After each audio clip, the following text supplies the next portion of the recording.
ធ្លាប់រៀន B2B ហើយដឹងច្រើន B2B ទេទាំងអស់គ្នាចូលសួរមុនពេលប្រហែល Hello ខ្ញុំដឹងអត់ទៅច្រើនលោកគ្រូ ព្រោះចាប់អារម្មណ៍ឃើញតែព្រោះចាប់អារម្មណ៍ឃើញថា B2B មានគេប្រើប្រាស់ខុសច្រើនដាក់កន្លែងដែលមិនសមដាក់ហើយកន្លែងត្រូវដាក់អត់ដាក់តាមពិតអាហ្នឹងស្រួលរៀនទេគ្រាន់តែចំណាំទីតាំងវានៅសុខទៀតមកអត់ចូលវិញចឹងសុំ copy invitation code ឲ្យហ្មង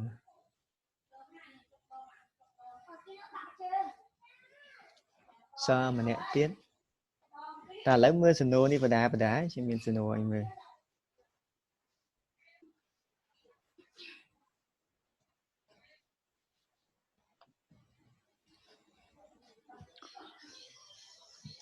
invite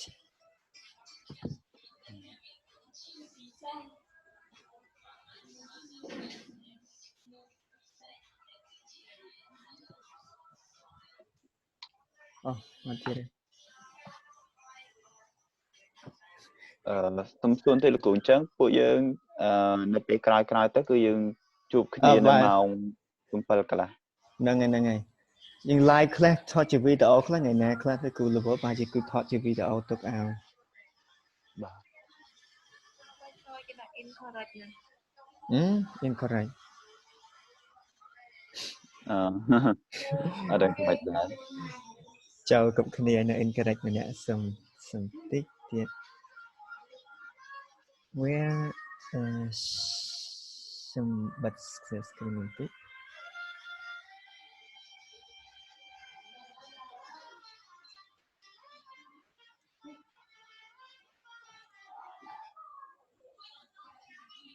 1 2 3 4 5អត់មានខុសផង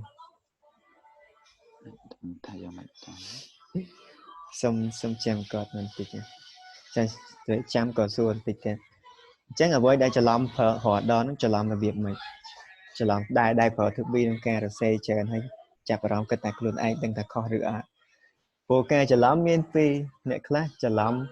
ដឹងដែរប៉ុន្តែអត់ទាន់ស្ទាត់មកអាហ្នឹងក៏ប្រើខុសហើយអ្នកខ្លះទៀតប្រើទាំងអត់ដឹងខ្លួនឯងខុសមក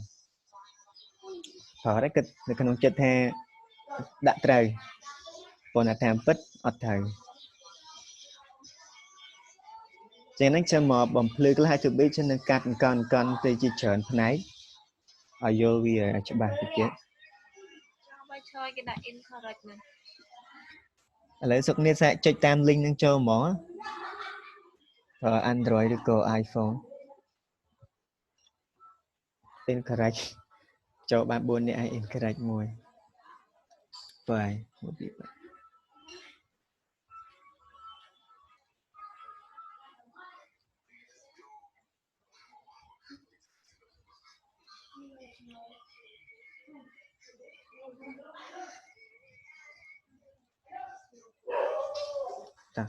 ចឹងដឹងតែទៅវាជាអីយ៉ាងទាំងអស់គ្នានៅក្នុងភាសាអង់គ្លេសតើទៅវាជាគេអាស័ព្ទបែបណា Hello បាទលោកគ្រូសុំអត់ដឹងហើយដឹងអត់ថាទៅវានៅក្នុងភាសាអង់គ្លេសសំខាន់ប៉ុណ្ណា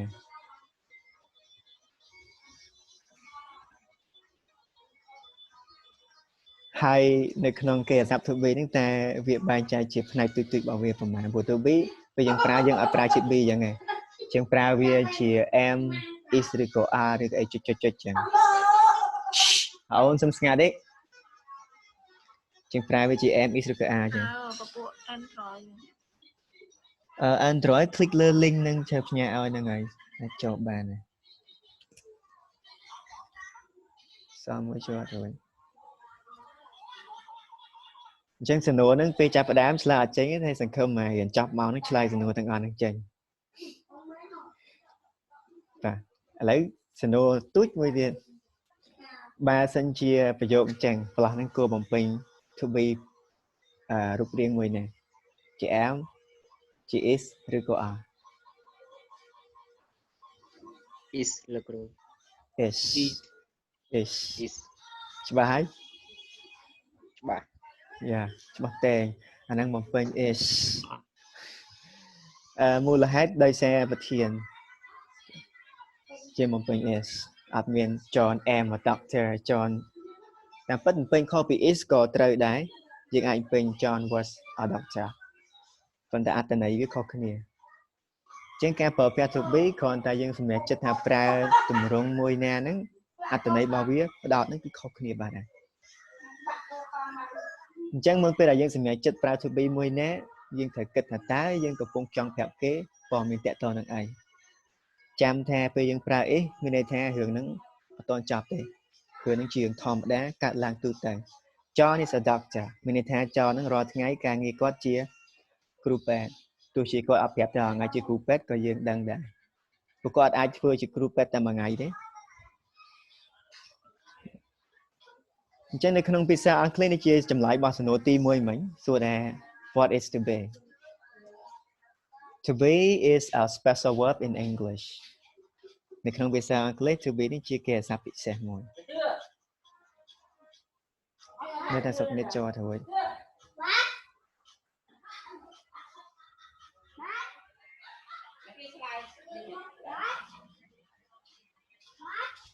To be ជាគេហៅសព្ទពិសេសមួយហើយវាមានscore variation ណាសូមបើកសលេងមកដោយសារអត់ឮសលេងសំខាន់ទេថ្ងៃនេះបើកទាំងអស់គ្នាមកនេះvariation បកថាផ្នែកទូចរបស់វាគេហៅថាជើងដៃរបស់វាអញ្ចឹងភាពផ្សេងគ្នាតើទម្រង់របស់ to be ហ្នឹងវាមាន variation ប្រមាណសម្រាប់ថា to be អាចបំបែកជាអីខ្លះបាន variation អាចជាam is are was were ឬក៏ been អញ្ចឹងអាហ្នឹងហៅថា variation របស់ to be តែនេះជាដកស្រង់មកតែ3ហើយបង្រៀននៅក្នុងមេរៀនទាំងអស់គឺមានតែមួយទៀតជាមើលតែមួយឲ្យចំហ្មងកុំឲ្យអញញ៉ៃលើវាច្រើនចឹង variation មានដូចជាថ្ងៃនេះជាដកស្រង់តែ present មាន am ប្រធានតែប្រើមួយ am មានតែមួយគត់ I ក្រៅពីហ្នឹងដាច់ខាតហាមប្រើទោះជានិយាយដាក់ me ក៏ដោយក៏អត់អាចប្រើ am ដែរតែ me ក៏អាចឈរពីមុខដែរទោះជាខាងមុខហ្នឹងយើងដាក់ឈ្មោះរបស់ខ្លួនឯងព្រោះ I មានន័យថាខ្ញុំហើយយើងពេញឈ្មោះខ្លួនឯងក៏អត់អាចដាក់ am បានថាតួអត្ថន័យដូចគ្នាក៏ដែរ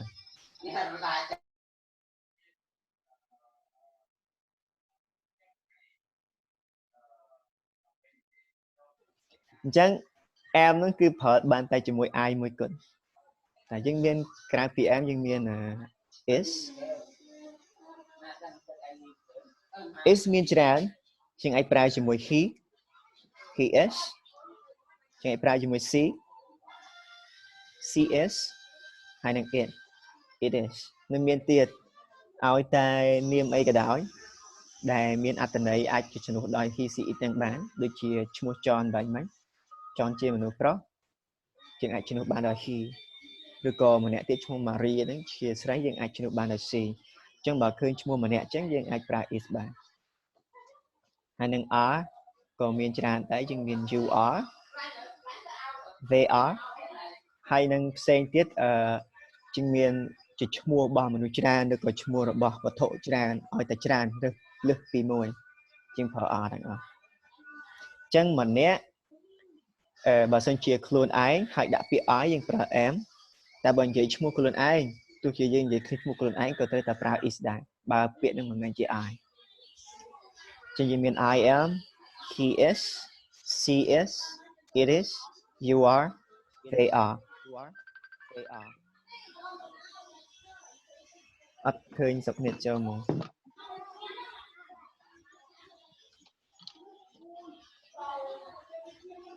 សុខនិតចូលរួចអត់ចាំទេអត្ថវានឹងជាតែចេះគ្រប់គ្នាដោយសារអាហ្នឹងសម័យពិបាកវាគឺពិបាកដល់ពេលយើងប្រើប្រាស់ឆ្ងល់តែប្រើ to be នឹងពេលណាហើយ I am you are ហ្នឹងយើងរៀនឡើងតាំងពី English for Children យើងឃើញ to be ហ្នឹងឥឡូវយើងមើលដំបូងទៀតនេះគូ we ហើយយើងជើ flick we មួយទៀតចេះ we are ជិះរំទៅឲ្យតែច្រើនជាងម្នាក់យើងប្រើ we ទាំងអស់វាយនោះនេះអត់បានដាក់ we ចូល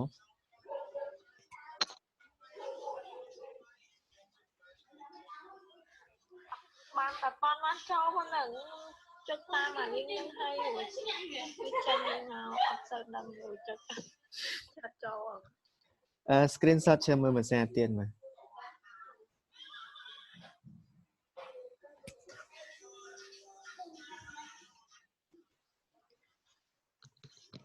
ចុចលើ join meeting ហ្នឹងឬក៏ចុចលើ view នោះ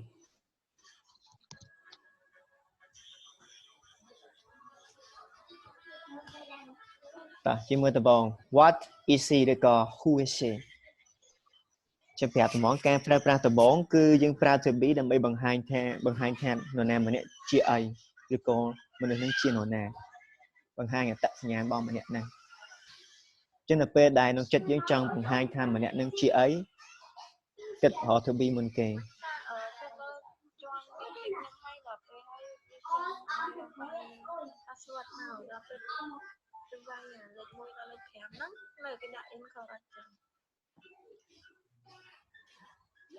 ប្រយ័ត្នច្រឡំ meeting code ចុញ meeting ហ្នឹងត្រូវវាយ meeting code សិន meeting code ឲ្យបានវិទា password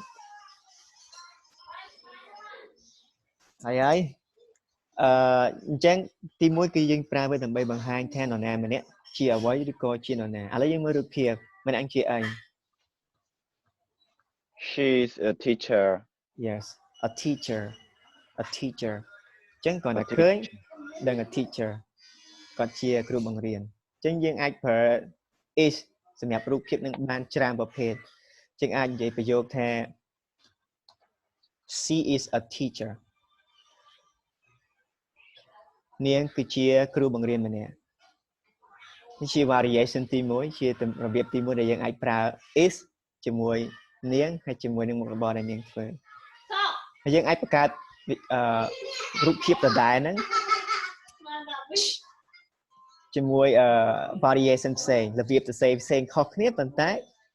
នៅអញ្ចឹងតើនេះពីរូបភាពនឹងដដែលអញ្ចឹងយើងអាចនិយាយផ្សេងបានទៀតក្រៅពី she is a teacher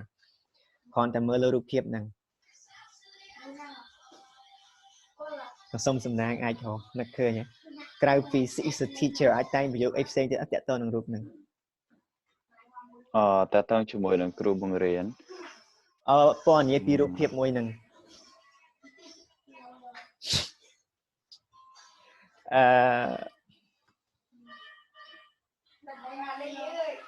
អញ្ចឹងតាក់ទងនឹងរូបភាពមួយហ្នឹងយើងឃើញត្រង់នេះយើងមានខនកាយបន្តិចដាក់ថា she is my teacher វាទៅជាប្រយោគមួយទៀតបាទតាមពិតទៅយើងបដូរតែបន្តិចទេតិចនៅក្នុងការរៀនគឺយើងផ្លាស់ប្ដូរបន្តិចយើងបន្ថែមបន្តិចទៅជាប្រយោគផ្សេងហើយនៅក្នុងភាសាអង់គ្លេសគេចូលចិត្តណាស់ការប្រើប្រយោគ variation ផ្សេងអត់ឲ្យចូលចិត្តយើងប្រើដដែលនិយាយដូចជាការឆ្លើយដែរហ្នឹងក៏វាអត់ព្រោះដែរជានៅក្នុងការនិយាយបើសិនជាយើងចង់ពណ៌នារូបភាពដដែលរបស់ដដែលតែយើងគប្បីនិយាយដោយប្រើរបៀប clear ខ្លងសរសេរបាច់ខុសគ្នាចឹងក្រៅពី she is my teacher យើងអាចសរសេរផ្សេងទៀតពណ៌នាពីរូបភាពនឹងដដែលអាចសរសេរបានអីទៀត She is my brother's teacher នេះក៏ជា variation យើងបន្ថែម possessive case ជាបងប្អូនជាគ្រូរបស់បងប្អូនប្រុសខ្ញុំជាបានត្រៀមមួយគ្រានេះត្រៀមផ្សេង she's our teacher ចឹងគាត់តែបដូរបន្តិច my brothers វារៀងធ្ងន់ជាងអានេះបន្តិច apostrophe yes ហើយក៏យើងអាចនិយាយថា Lucy is a teacher បើសិនជាយើងស្គាល់ឈ្មោះរបស់គាត់ឧទាហរណ៍យើងដឹងថាគាត់ឈ្មោះ Lucy ចឹងយើងអាចហៅថា Lucy is a teacher អញ្ចឹងនៅក្នុងការនិយាយប្រើ to be តម្រងរបស់វាគឺដដែលទេហើយការដែលសំខាន់គឺយើងស្គាល់អ្វីដែលយើងកំពុងចង់និយាយឲ្យដឹងដែរថាយើងកំពុងនិយាយពីអីឲ្យស្គាល់របស់ហ្នឹងស្គាល់ឈ្មោះវាស្គាល់ស្ថានភាពឲ្យច្បាស់ពេលយើងនិយាយចេញអញ្ចឹង is នេះយើងអាចប្រើអីផ្សេងក្រៅពីការងារបានតែនេះក៏នៅការងារមួយទៀតស្គាល់ការងារនឹងអត់ជាងជួសជុលជាងជួសជុលចាជាងធ្វើតែប៉ុន្តែអង់គ្លេសគេហៅថាម៉េចជាងហៅថា plumber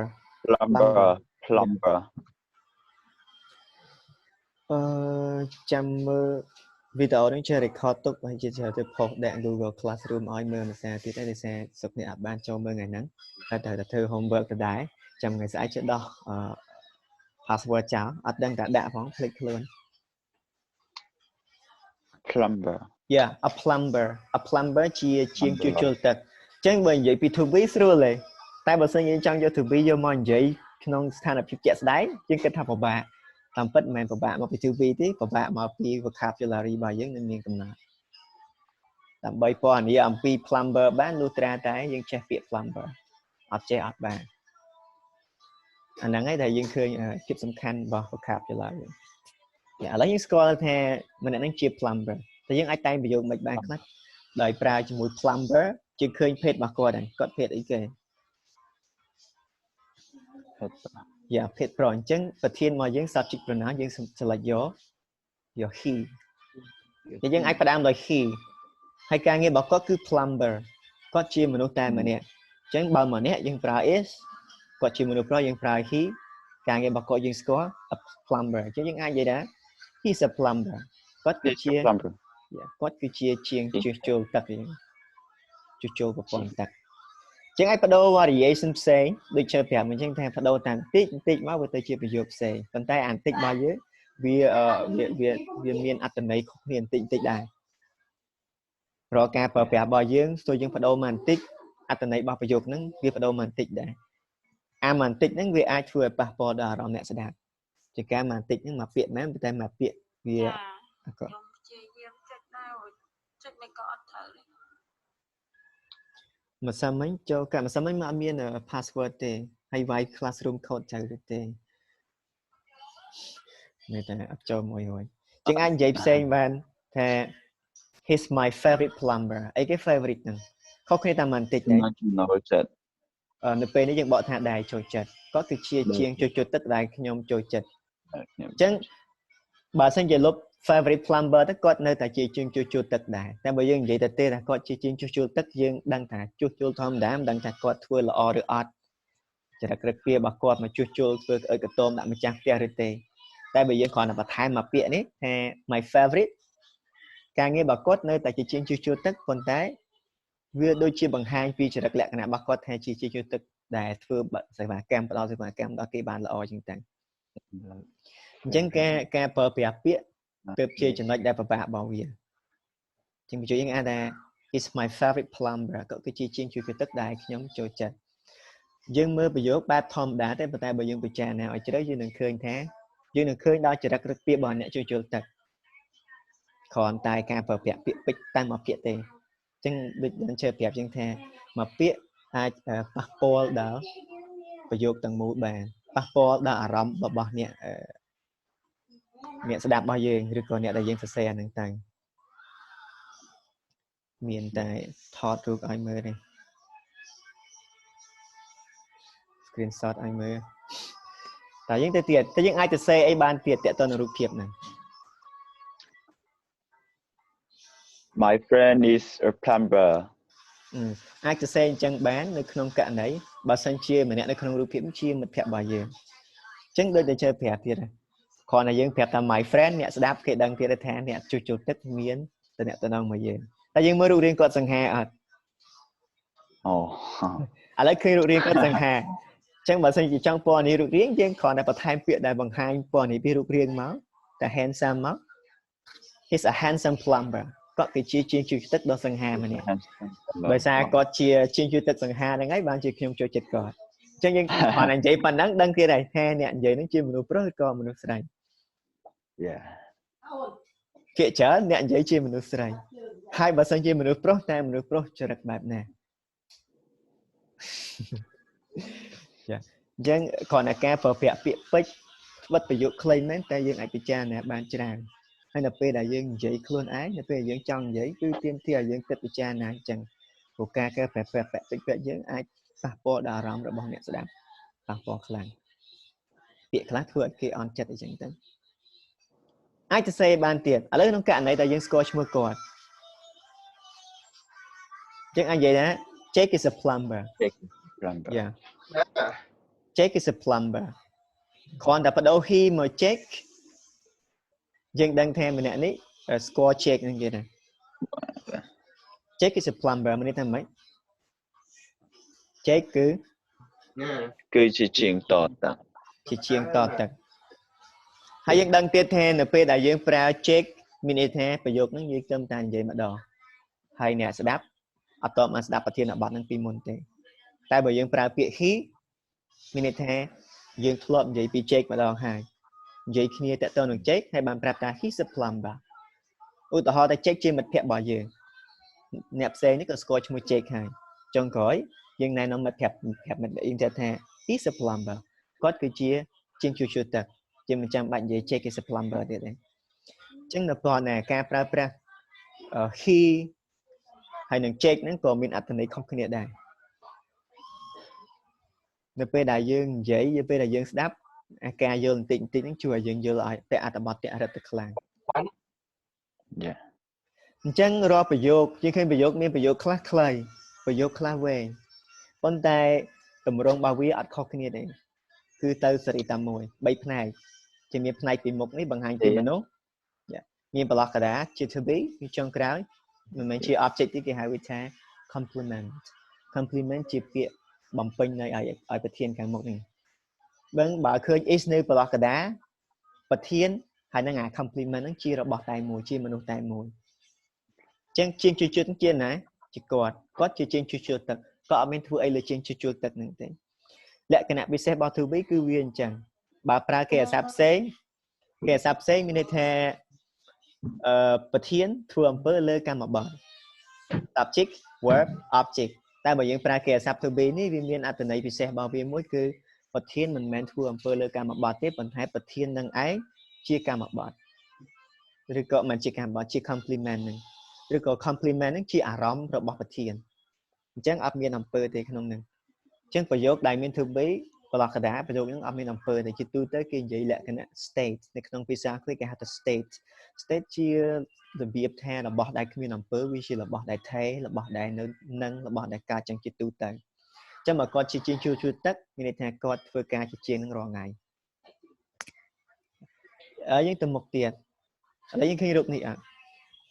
What color is it What color is it តែមុនពេលចូល What color is it What is it សត្វហ្នឹងសត្វអី It's a dog a dog តែបើយើងនិយាយជា dog ជាពាក្យទូទៅរបស់សត្វឆ្កែទាំងអស់ព្រោះសត្វបែបនេះគេហៅថា a puppy កូនឆ្កែបើយើងនិយាយថា dog puppy ក៏ជា dog ហើយ dog វាមានប្រភេទឆ្កែច្រើននេះទៀតជាងទៅវាទូទៅពេលយើងអាចយកពាក្យឲ្យជ្រៅបន្តិចថា puppy នៅពេលដែលយើងនិយាយ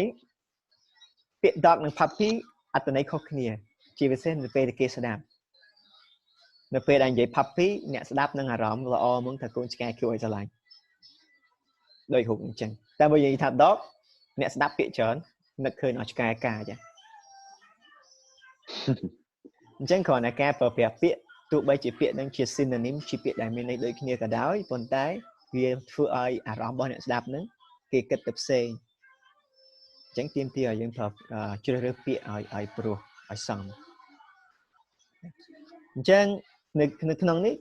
យើងអាចនិយាយបានថា it is a puppy វាគឺជាកូនឆ្កែមួយនៅក្បាលអញ្ចឹងបើ puppy ហ្នឹង it is a puppy វាគឺជាកូនឆ្កែមួយក្បាលអញ្ចឹងយើងបង្ហាញថាសត្វហ្នឹងគឺជាសត្វឆ្កែ puppy គឺជាកូនឆ្កែ it អត់មានធ្វើអំពើលើ puppy ទេតែនៅក្នុងប្រយោគខាងលើសំណួរខាងលើជាសួរថា what color is it អញ្ចឹងto be ក៏អាចប្រើដើម្បីបង្ហាញពីពណ៌បានដែរបាញ់មិញយើងបង្ហាញពីនរណាម្នាក់ជាអ្វីធ្វើការអីចឹងទៅឥឡូវយើងបង្ហាញពីពណ៌យើងអាចប្រើ to be ដើម្បីភ្ជាប់ពណ៌ជាមួយប្រធានបានយើងអាចនិយាយថា it is white it ហ្នឹងស្អីគេយើងទៅនិយាយខាងលើវិញថា it's a puppy it is white មានថាឆ្កែហ្នឹងមានពណ៌សយើងអត់និយាយថា it color white ទេបើយើងបកតាមភាសាខ្មែរវាពណ៌ខ្មៅជាងការអ្នកហ៊ានដំបងអញនិយាយថា it color white អញ្ចឹងទៅតែនៅក្នុងភាសាអង់គ្លេសគេអត់ប្រើអញ្ចឹងទេគេប្រើ to be ដើម្បីបង្ហាញទម្រង់ត្រង់ហ្នឹង it is white គាត់តែប៉ុណ្្នឹងទោះជាអត់ប្រាប់ថា color white ក៏គេដឹងថាពណ៌សដែរយើងអាចប្រើរបៀបផ្សេងបានយើងអាចនិយាយថា it is a white puppy ឃើញលក្ខណៈខុសគ្នាពេលលើបន្តិចអត់ white puppy it is Yeah. white puppy ខាងលើយើងដាក់ថា it is white តែខាងក្រោមយើងឃើញហើយឃើញ puppy ពីក្រោយទៀតហេតុអីចាំបាច់បន្ថែមហើយហេតុអីកន្លែង puppy ពីលើមានមិនដាក់ it is a white ដែរអញ្ចឹងទាមទារឲ្យយើងចងចាំទៀតហើយបើសិនជាខាងក្រោយនេះមាននាមដាច់ខាតត្រូវតែមានចាំណាកូនឆ្កែជានាមឃើញស្នាក់ពាក្យនៅខាងក្រោមនេះ a puppy ស្នាក់ពាក្យជានាមឲ្យតែនាមឲ្យមានតែមួយនៅក្នុងភាសាអង់គ្លេសទាមទារឲ្យយើងដាក់ឬក៏បន្ថែម s ពីក្រោយបើសិនជាឆ្កែនឹងមានច្រើនដោយឡែកពាក្យ white នេះមិនមែនជានាមទេគឺជា adjective ជាគុណនាមបង្ហាញពីពណ៌ឲ្យសត្វឆ្កែហ្នឹងអញ្ចឹងបើសិនជាយើងប្រើគុណនាមទទេអត់មាននាមពីក្រោយអត់មានទេដាក់ខុសវិញសុំកាត់តិចលោកគ្រូចំណុចហ្នឹងបើសិនជានាមមានច្រើនយើងអត់ដាក់ទេក៏ប៉ុន្តែយើងបន្ថែម s យ៉ាអញ្ចឹងមានពីរជំរើសទី1គឺមានអត់ s និងទី2មាន s អត់ទាំងពីរខុសនេះជាភាសាអង់គ្លេសប៉ុន្តែយើងមិនចិត្តទៅប្រើមែនតើជាងប្រើអាស្រ័យលើស្ថានភាពស្ថានភាពរបស់យើងជាក់ស្ដែងជាងប្រើលើស្ថានលើស្ដារលើស្ថានភាពរបស់យើងជាក់ស្ដែងបែបណាបើយើងសល់10នាទីទៀតចាំតិចទៀតចាំខមួយសាទៀតតើអីចាំមកឃ្លានេះដោយសារយើងសល់10នាទីជុំឲ្យ40នាទីឥឡូវមានសំណួរអីទៀតសុំមួយទៀតគ្រូឧទាហរណ៍ថាចំណុចហ្នឹងកូនឆ្កែច្រើនយើងដាក់មកទៅ it is យើងអត់អាចប្រើ it បានទៀតទេដោយសារវាអត់ symmetry គ្នា it គឺសត្វមានតែមួយបើ puppy មានច្រើនយើងបដូរ it ទៅជា they are puppies លុប y ដាក់ is អញ្ចឹងត្រូវតែ reflect រហូតខួរក្បាលយើងជាមួយ plural និង singular ហ្នឹងបើពីក្រោយ plural ខាងមុខត្រូវតែ plural អង់គ្លេសគេហៅវាថា parallelism ភាព symmetry គ្នាខាងមុខនិងខាងក្រោយត្រូវតែស៊ីគ្នាអញ្ចឹងបើសិនជាលុប puppies ដាក់ is អត់មានប៉ុន្តែ it ចឹងក៏យើងបដូរដែរយើងបដូរដាក់ they to be ក៏យើងដូរដែរដូរមួយ set មកទៅជា they are puppies ទី2មូលហេតុអត់មាន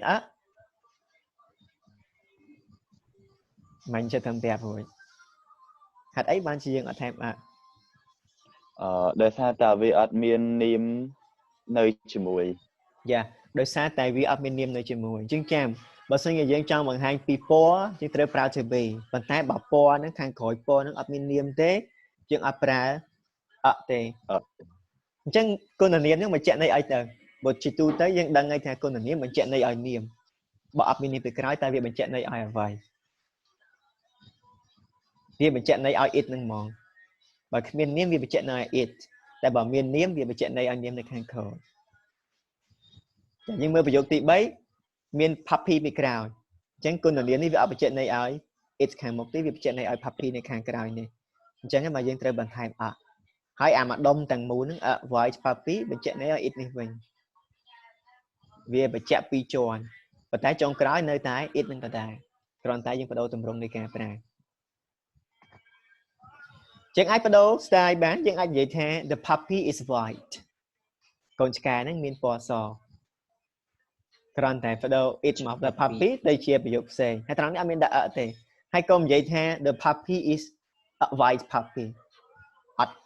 ប្រយោគហ្នឹងអត់ខុសទេប៉ុន្តែដូចជើប្រាប់ចឹងនៅក្នុងភាសាអង់គ្លេសគេអត់ចូលចិត្តឲ្យយើងប្រើពាក្យដដែលទេអញ្ចឹងបើមាន puppy ពីមុខហើយខាងក្រោយនៅតែ puppy ដដែលលុបវាចោលមកទៅហើយនៅក្នុងនេះដោយសារយើងអត់មាន puppy ពីមុខបានយើងដាក់ white puppy ខាងក្រៅ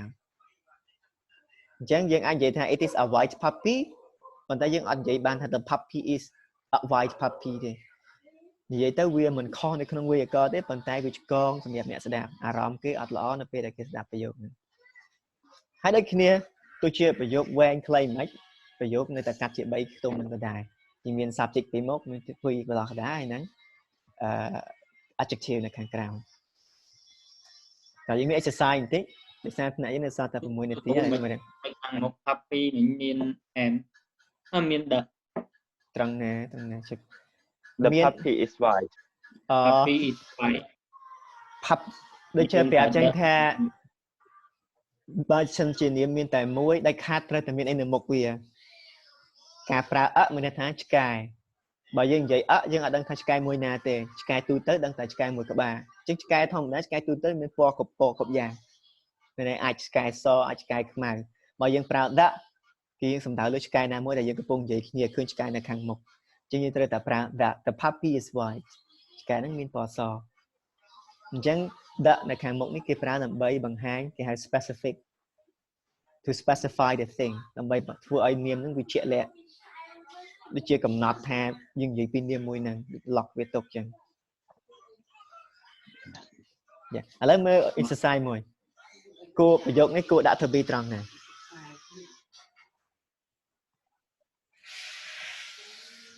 តើសូមអ្នកឆ្លើយម្នាក់ My good friend me teacher yes John is my good friend yes John is my good friend សូមអ្នកផ្សេងគិតថានៅត្រង់ណាដូចគ្នាហេតុអីបានគិតថានៅត្រង់នឹង is ត្រង់នឹងមិននៅខាងក្រោយ is បន្ទាប់ពីនាមមក បន្ទាប់ពី subject បន្ទាប់ពីនាមចុងក្រោយអញ្ចឹងនៅនេះទៀតពាក្យមកវមកវានេះគ្រាន់តែជាគុណនាមបញ្ជាក់នៅពាក្យ friend នេះទេហើយនៅក្នុងនេះ friend ម្នាក់តែអត់មានទេហេតុអីជើងមិញបានប្រាប់ថាមួយត្រូវតែមានត្រូវតែមានអីនៅមុខវាអញ្ចឹងបើសិនជាមនុស្សម្នាក់ហ្នឹងជាអ្វីមួយតាក់ទងនឹងយើងគេអត់ចាំបាច់ដាក់ទេយើងអាចប្រើ possessive adjective មកជំនួសបានជាងអាច my your his her អញ្ចឹងបើសិនជាយើងប្រើ my ប្រើ your យើងអត់ត្រូវការអីមកជួយទៀតទេអញ្ចឹងយើងនិយាយថា John is my good friend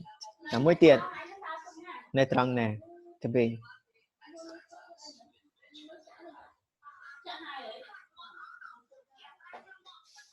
my blah blah blah favorite blah blah blah brother and a plumber មិនជាងតទឹកហ្នឹង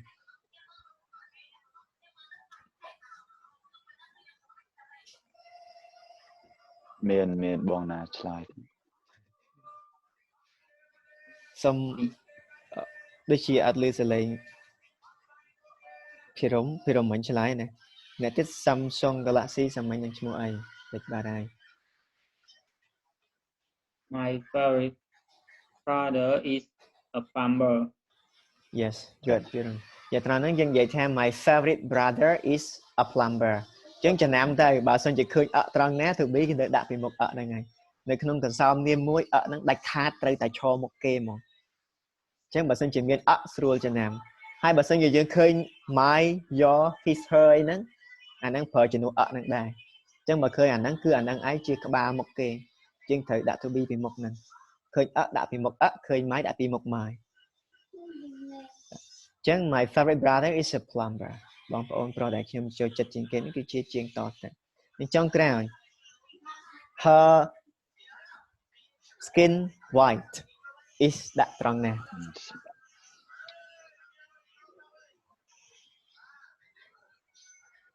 យើងគួរដាក់ is ត្រង់ណាត្រង់នេះ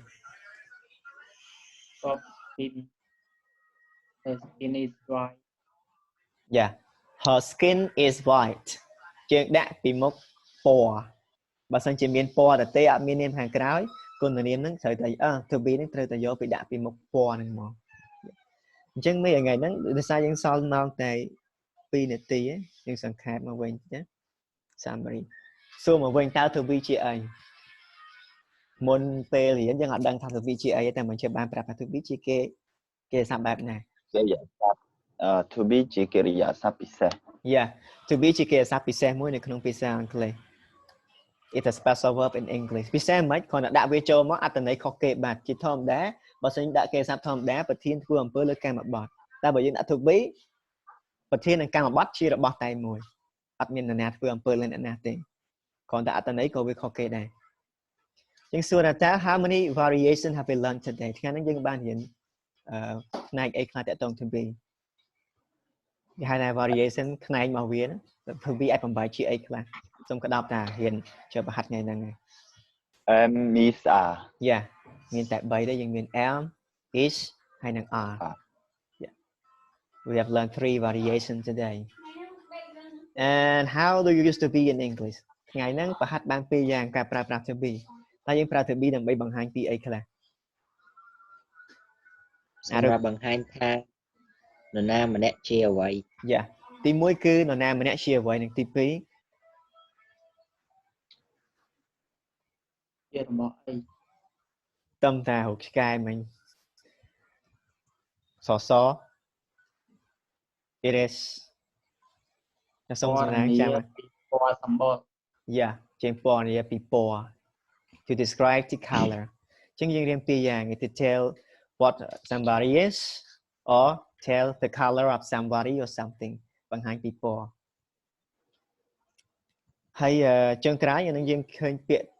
ta và mỗi biện này thấy bà sơn chỉ ở trái biện này ai cắt tục bán chứng minh biện teacher anh này thấy phóng biện đây nghe là teacher quen thằng mốc teacher quen thằng mốc clay thằng trái plumber teacher yep teacher plumber Plumber. puppy Puppy. we have favorite favorite favorite and handsome favorite handsome handsome and skin chạp vào đó